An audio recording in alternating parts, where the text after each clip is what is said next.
The media surrounding what's going on with Trump and the Ukraine is insane.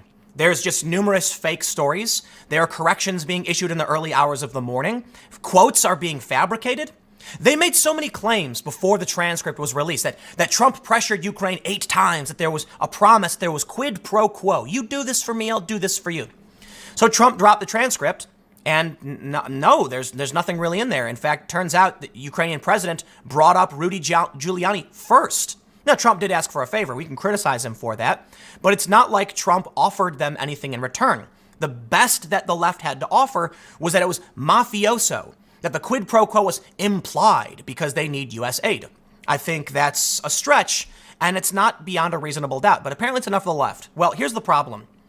When the transcript came out, and it proved to be mostly nothing, people then started saying it's not a real transcript, and we need the actual whistleblower complaint. Unfortunately, then the whistleblower complaint came out, and we're learning that the whistleblower, alleged whistleblower, do it in quotes because they're not really a whistleblower, they were wrong. A lot of the things they claimed were just not true, were not in the transcript. This whistleblower had no direct knowledge to these circumstances, and it wasn't a matter of the for the intelligence community. So this individual who doesn't have direct knowledge issued a complaint based on press clippings and rumors. Now we're seeing the mainstream media either outright lie, and yes, I can prove it, publish fake news, which we can chalk up to accidental, to an accident or incompetence, but there is at least one outright lie. And then we can see the media come to the defense by attacking Trump's allies for using their talking points. Well, as many of you know, I'm no fan of Trump, but I gotta say, when I see all of these claims every day, and then the transcript drops, nothing. And then they say, but what about the complaint? Nothing. And then the media comes out and calls everyone a Trump supporter. I'm sorry. I've got actual evidence of misinformation. I'll tone it down a little bit. I won't call them lies. That implies it was deliberate, but direct misinformation, fake news stories, and slimy journalism where they publish a story and then in the wee hours of the morning issue that correction. They do it. How many times have I said this in the past several weeks? That they put out the bombshell and then a day later issue that correction. They keep doing it. It is, you know what, man? The media and the Democrats cry wolf nonstop. They have no credibility. I don't care. You know, I tweeted earlier, I just wish politics in this country was about what we can do to make American lives better. And there are some people on the left doing that, don't get me wrong. But it seems like the news cycle is always about Trump being bad. I don't care. None of this speaks to America. So let's do this. I want to go through some of these stories and point at the fake news. And I want to address some of the criticism from some mainstream journalists targeting those who would push back on their lies. The first story I have for you is from the Daily Caller. Trump phone call transcript appears to undercut 2 bombshell reports about whistleblower complaint. Now keep in mind, the complaint is out. And the next story we have is complaint from so-called whistleblowers riddled with gossip and blatant falsehoods. Now, of course, these are 2 more right-leaning sources. And the reason I'm going to use these is because after this, I'm going to show you direct fake news. Listen, you know, these stories drop, and I can't just pick up these sources because a day later, they're corrected, okay? So this is the best I can do in trying to choose verified sources, third-party verified sources that I believe to be trustworthy, because the rest of them, MSNBC, Axios, ABC News, they published fake news. The Washington Post, they published fake news. I'm going to show you. I have proof. Whether it was intentionally misleading or just incompetence. But let's start here very quickly. Before I get started, head over to timcast.com/donate if you would like to support my work. There's a PayPal option, a crypto option, a physical address. But of course, the best thing you can do, share this story. Okay, we're going to be, look, the divide between the left and this right in this country is extreme. There is no middle ground on this. The mainstream narrative, what you're going to get from CNN, WAPO, the New York Times, is going to be profoundly different from what I send you. If you think what I'm saying makes sense, then please consider sharing this to help, I don't know, spread the perspective, the the news, the fact checking, or not, whatever. I don't know. Let's read. The Daily Caller says, Trump phone call transcript appears to undercut 2 bombshell reports about whistleblower complaint. I'll just read the quick bits. A rough transcript of President Donald Trump's phone call appears to undercut these complaints. The Washington Post reported Trump made a promise to the Ukrainian president during a phone call central to the complaint. The Wall Street Journal reported Friday that Trump repeatedly pressed for an investigation into Joe Biden's son. A rough transcript of the call released Wednesday by the White House contains no indication of a promise. It also shows Trump mentioned the Bidens only during one part of their 30-minute conversation. And not only that, but it was the Ukrainian president who brought up Giuliani first. Now, here's the thing. Let's address the first bit of fake news. We saw this story. Let me pull up this first tweet before we get to the correction. Axios tweeted, just in, an advisor to Ukraine's president tells ABC News that Trump's insistence for the two leaders to discuss a possible investigation into Joe Biden was a precondition for the now infamous July 25th phone call. This is from Axios. And they're actually just re-reporting what ABC News reported. So you've got to go from the tweet to the story to ABC News to figure out what's actually going on. And in it, we learn something very, very important. A correction has been issued. See, here's the thing.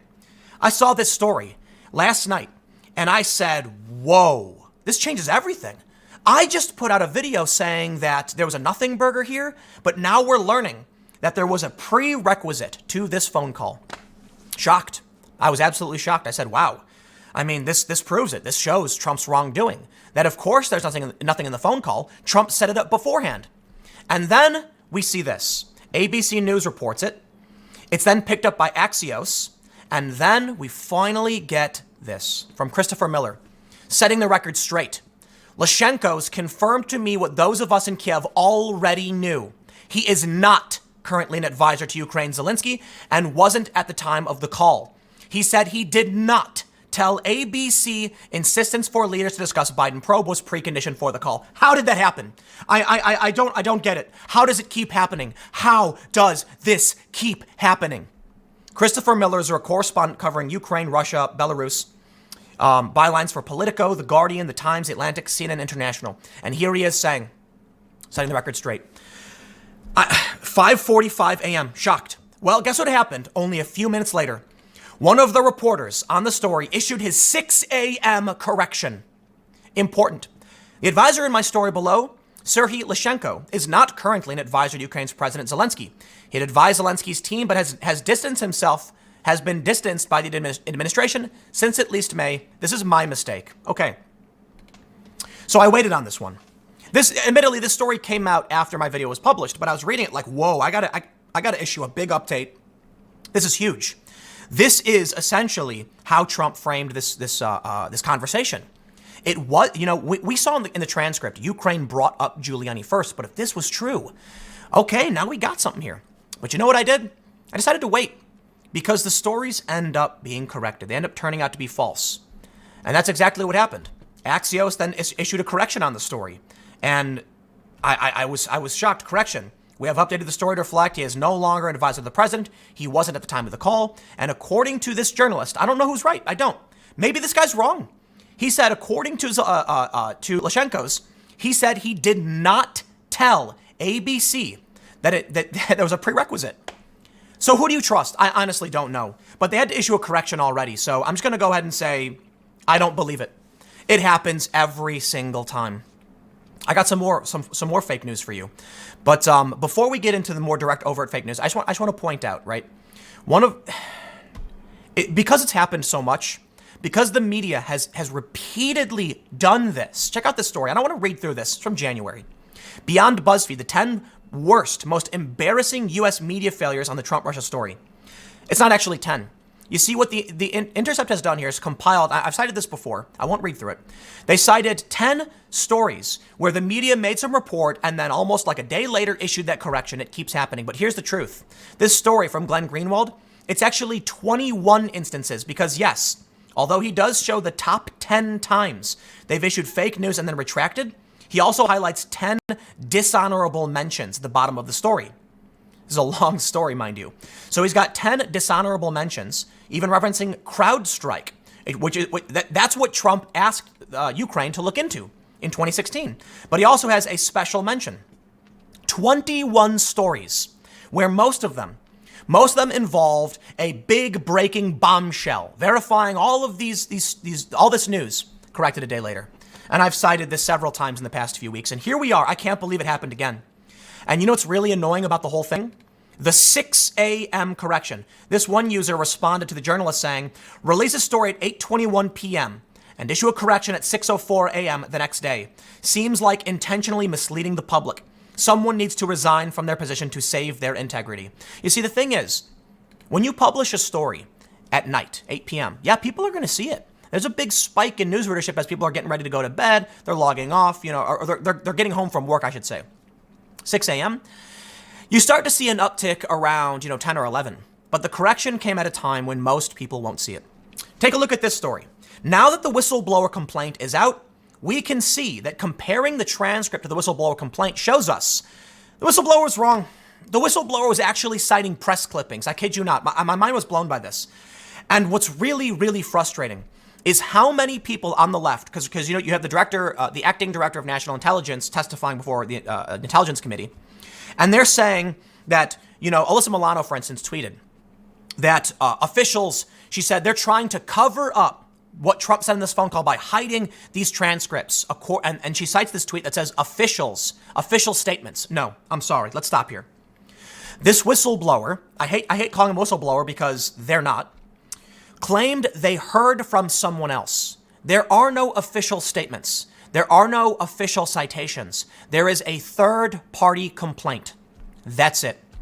If you want to actually get to the bottom of this, and whoever those people were who told this whistleblower, this individual, these things happened, let's have them testify at least. And then they can talk about what they saw or heard the president do and why they're upset about it. But to have gossip and press clippings, to me, is mind-blowing. Let's read this story a little bit, because I do want to address mainstream media criticism from CNN. Complaint from so-called whistleblower is riddled with gossip and blatant falsehoods. The formal complaint from an anti-Trump, quote, whistleblower, alleging various crimes by President Donald Trump is riddled with third-hand gossip and outright falsehoods. The document was declassified by Trump Wednesday evening and released to the public Thursday morning. The complaint, which was delivered to the chairman of the House and Senate Intelligence Committees, follows the same template used in the infamous and debunked Clinton campaign-funded Steele dossier. Rather than provide direct evidence that was witnessed or obtained firsthand by the complainant, the document instead combines gossip from various anonymous individuals, public media reports, and blatant misstatements of fact and law in service of a narrative that is directly contradicted by underlying facts. A footnote in the document even boasts about its use of ample open source information. Now listen, I don't like using overt partisan sources, and the Federalist and the Daily Caller are. But I just showed you ABC News playing this game, bombshell, oops, correction. When it came to Russiagate, who was correct? Was it the mainstream media? No. They played this insanity for years. And it was actually the conservative media, I shouldn't even say necessarily conservative media, but the anti-establishment pushback. And that's what I'm looking at now. Those who are challenging the narrative. In fact, the Federalist wrote about how there were many Republicans during Russiagate that were willing to entertain the possibility. Today with Ukraine, Republicans are staying, mum. They're not saying anything except for Mitt Romney because they know what's going to happen. It's fake news and it'll fizzle out. And boy, do I have proof. I got a couple more stories for you. Just wait. Sean Davis writes, contrary to news reports asserting the complaint includes volumes of information incriminating Trump, it is instead based entirely on the president's July 25th phone call with Volodymyr Zelensky and various public media reports. They said, when the transcript was released, first, it's not a real transcript, but besides, they said, the whistleblower complaint contains more information than just this phone call. Yeah, press clippings. No, seriously, like a report from The Hill. Quote, I was not a direct witness to most of the events characterized in the document, the complainant confesses on the first page. Instead, the complainant notes, the document is based on conversations with more than a half dozen U.S. officials. Those officials are not named and their positions are not identified anywhere in the letter. The complainant begins by falsely characterizing a July 25th phone call between Trump and Zelensky, the transcript of which was released by the White House on Wednesday. Now, falsely characterizing or just being wrong. It's a third-hand account. They heard a rumor from someone else. They didn't know it was in the transcript. So of course they got it wrong. It's a game of telephone. We've seen how this plays out.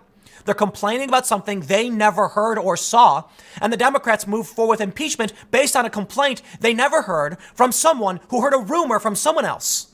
It truly, truly blows my mind. Trump made a specific request that the Ukrainian leader locate and turn over servers used by the Democratic National Committee and examined by the U.S. cybersecurity firm Crowdstrike, the complainant alleges. A review of the transcript of the call shows that while Trump mentioned Crowdstrike once during the call, he never made such a request about locating and turning over multiple servers to the U.S.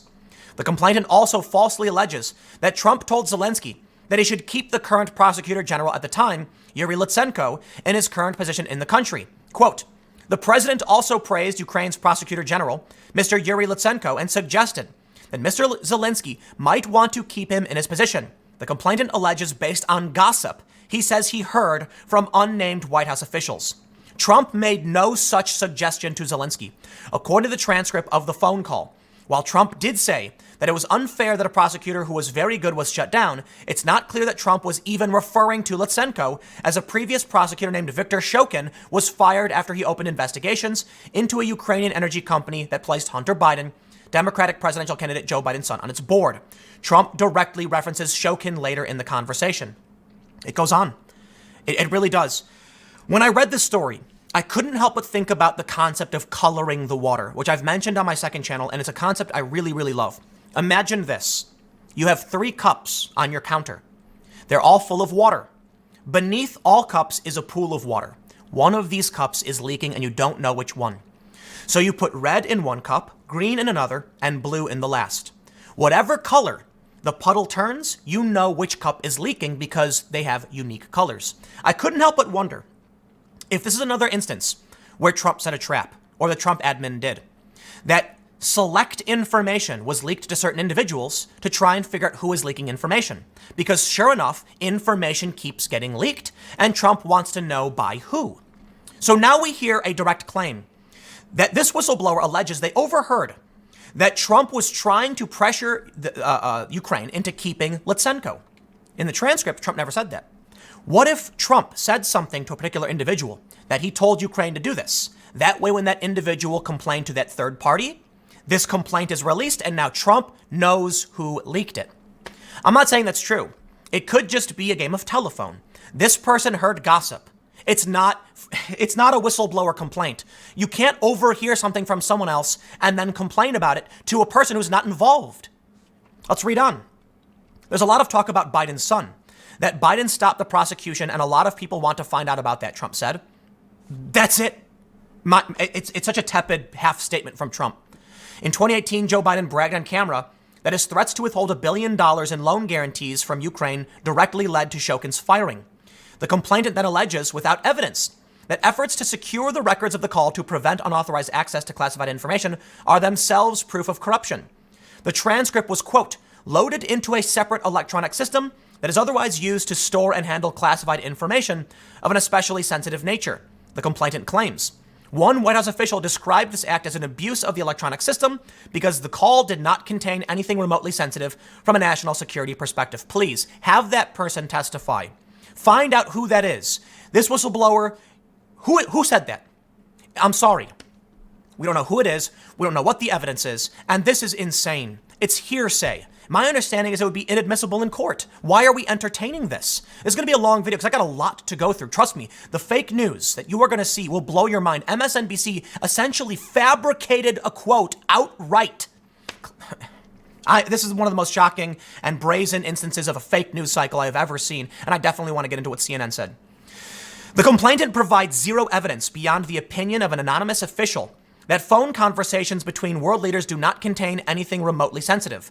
Trump formally declassified the transcript of the phone call, which had previously been classified as secret, no foreign, meaning that information could not be shared with uncleared U.S. individuals or any foreign nationals earlier this week. In a footnote, the complainant even alleges that the mere classification of phone calls between world leaders was itself a corrupt act. They go on to say, following the section of Trump's phone call with Zelensky, the complainant then devotes several pages to summaries of various news articles as proof of the underlying allegations in the complaint. The complainant quotes George Stephanopoulos, an ABC News employee who previously served in President Bill Clinton's White House. No, ABC News just published fake news, as I've shown you. The story from Axios, citing ABC News, that the former, an advisor to President Zelensky said there was a prerequisite, is being debunked. They issued a correction, and there it is. So no, we're not going to take ABC News at their word. The Hill, Bloomberg News, Politico, Fox News, the New York Times, and even Twitter were cited in the complaint. The document itself is riddled not with evidence directly viewed by the complainant, but repeated references to what anonymous sources, officials allegedly told the complainant. I have received information from multiple U.S. government officials. Officials have informed me. Officials with direct knowledge of the call informed me. The White House official who told me this information. I was told by White House officials. It goes on. I'm not going to read all these. It's just seriously, there's probably 5 to 10 more statements where it's I was told, I was told, I was told. A review of the entire complaint showed it is not so much an example of whistleblowing, an act that can only be done by the individual holding the whistle, but an elaborate gossipy game of telephone between unnamed individuals whose motives and credibility are impossible to ascertain. In fact, the DOJ found in its review of the complaint from the anonymous official that the Intelligence Community Inspector General found indicia of an arguable political bias on the part of the complainant in favor of a rival political candidate. Quote, the complaint does not arise in connection with the U.S. operation of any U.S. government intelligence activity, and the alleged misconduct does not involve any member of the intelligence community. The DOJ legal opinion noted. Rather, the complaint arises out of a confidential diplomatic communication between the president and a foreign leader that the intelligence community complainant received secondhand. Welcome to this It's Russiagate all over again. It is Russiagate all over again. Please take a look at this tweet. Molly Hemingway says, here's video evidence of MSNBC's Katie Tur going out of her way to repeatedly lie about what Trump said to Ukraine president. The favor he asked for help with was the Department of Justice investigation into Ukraine's meddling in the 2016 election. In the story from the Federalist, here's the quote from Katie Tur. Quote, will you do me a favor and investigate Vice President Biden's son? Will you do me a favor and get involved in the 2020 election? Vice President Biden is my chief political opponent, Tur said. Trump never said that. Trump never implied that. That's not what happened. Trump directly referenced Crowdstrike. Trump was asking about the 2016 election interference.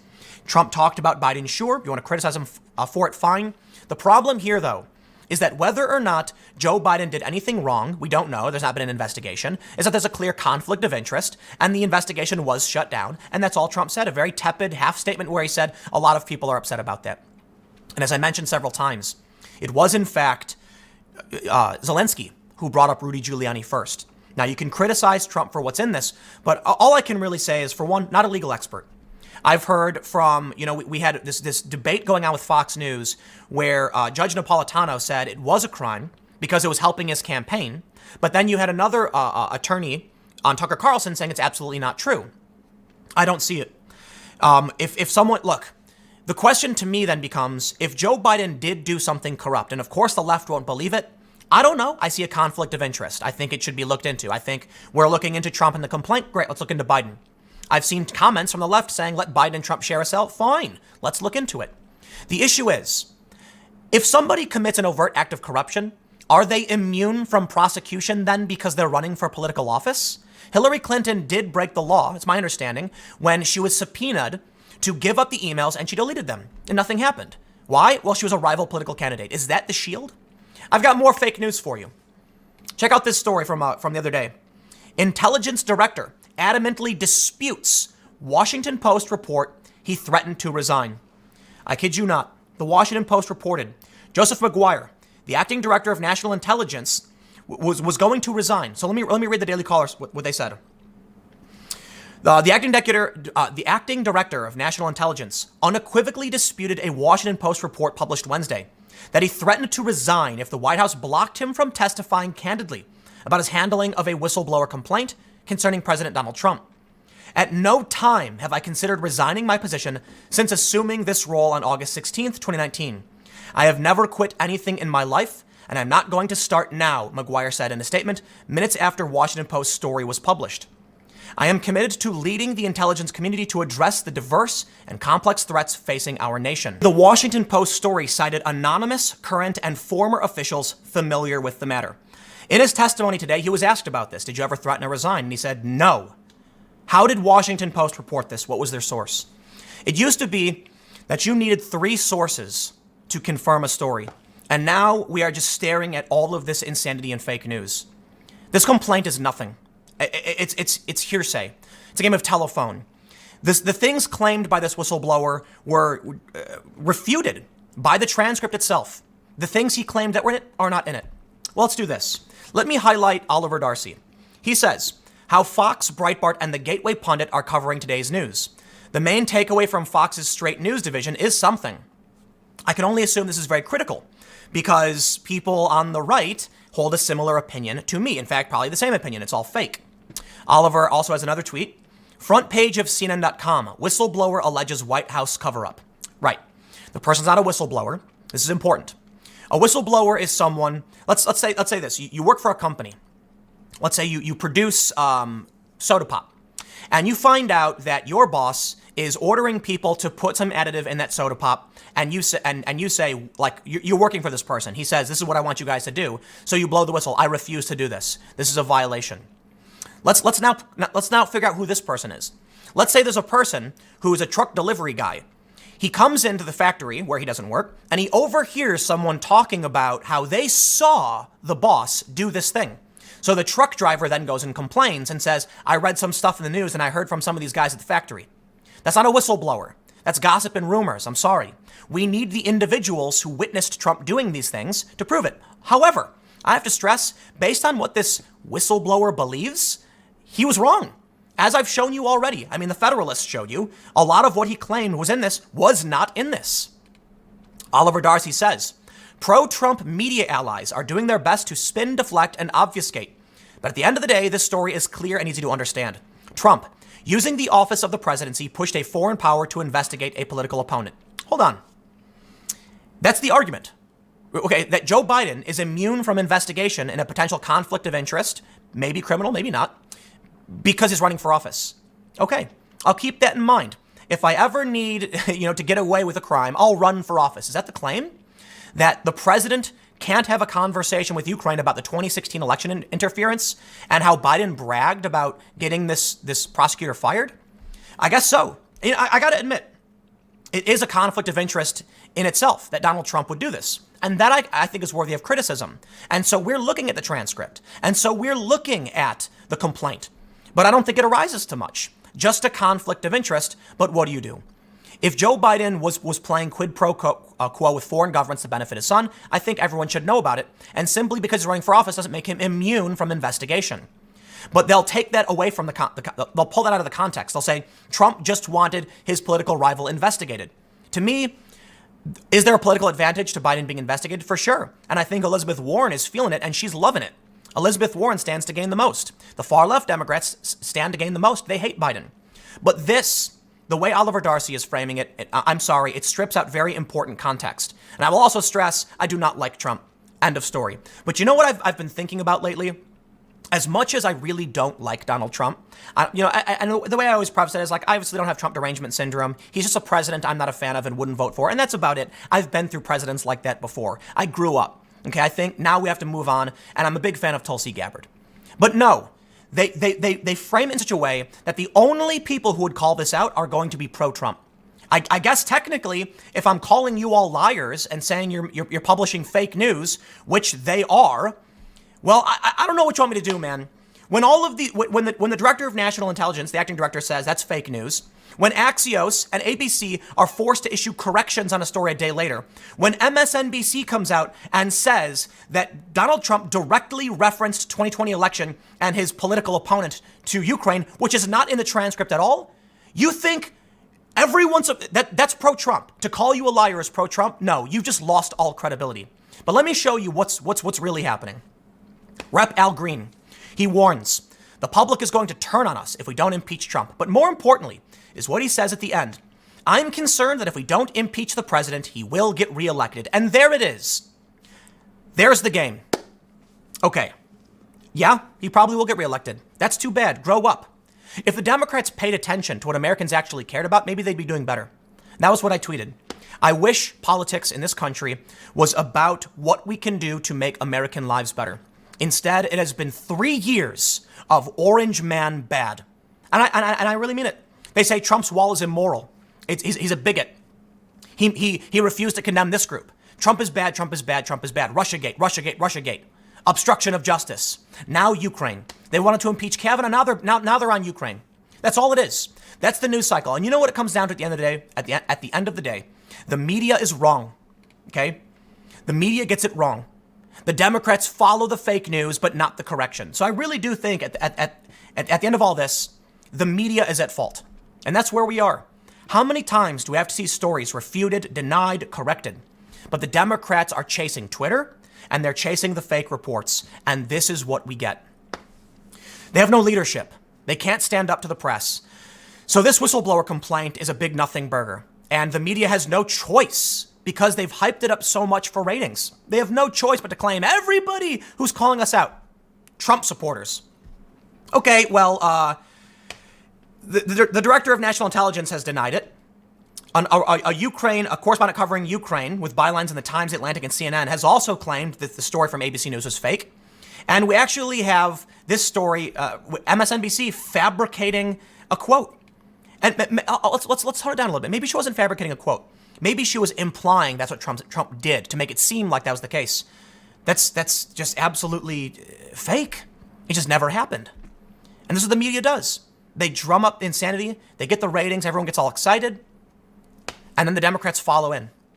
Nancy Pelosi resisted as long as she could. And I'm not a big fan, but I have tremendous respect for her refusing to get on the impeachment bandwagon. But then because of this, because of the media outrage, she just walked right into it. Now she's playing the game, and they screwed up. They screwed up bad. I don't know what'll happen. It might be bad for the president. It might not. But I've never been as shocked as I am today when I saw all of this fake news. This MSNBC clip is maybe one of the most shocking things I've seen in fake news. Trump never mentioned Biden or re-election or 2020. I'm sorry, Trump never mentioned Biden in the context of a re-election. He didn't mention Biden being his chief political opponent. I don't think Trump would even say anything like that. He mentioned that Biden bragged on camera that he got a prosecutor fired that was investigating a company his son was making $50,000 a month at. And he said a lot of people, are concerned. They think it's terrible. It was a tepid half statement. Congratulations, media. Congratulations, Democrats. They've become a mess, a complete and utter mess. So let me just wrap this up. What I really want to take away from this is that these bombshell claims that were supposed to be in the transcript weren't there. And so they said, well, it's got to be in the transcript. It's got to be in the whistleblower complaint. And when the whistleblower complaint came out, it turns out the whistleblower he was wrong. The transcript proves a lot of what the whistleblower thought was wrong. So there's all this hype from the press. They have to eat it now. So of course they'll deflect. Pro-Trump media allies are doing their best to deflect. Okay. I don't like Trump. Whatever. I'll leave it there. Stick around. Next segment will be coming up at youtube.com/TimCastNews at 6 p.m. And I will see you all then.